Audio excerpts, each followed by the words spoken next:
Hey guys, what is up and welcome to another YouTube tutorial. In this one, I will be showing you guys how you can put text into the background of an image, or rather behind objects in the Snapseed editing app for mobile phones. And of course, it's used for editing photos. Now, let's get right into it without beating around the bush too much. To actually add a piece of text, what you want to go when you open up a photo, you open up a photo by clicking the big plus, which appears when you actually enter the app, selecting a photo from your gallery, and it'll be open, and this a similar screen should pop up. Go on into the tools tab from the second from the bottom. As you can see is the text. Click on text and you can change the style of text you want. Let's just say this one, and double tap on the text to change it.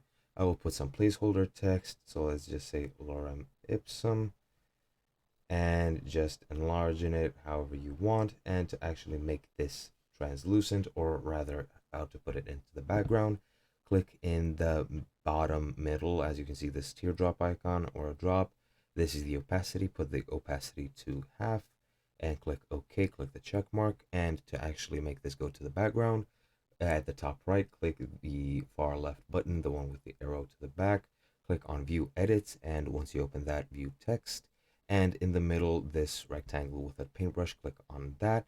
And that's the stacks brush. Now, click on the invert button, which is the intersecting triangle and circle.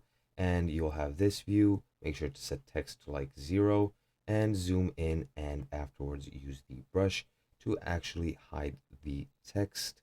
And now whichever text you hide, as you can see here, let me just delete a bit more.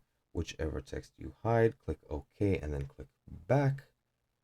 And as you can see, that text is behind, and that is pretty much it and all there is to it. I hope you guys enjoyed, and I'll see you guys in another tutorial.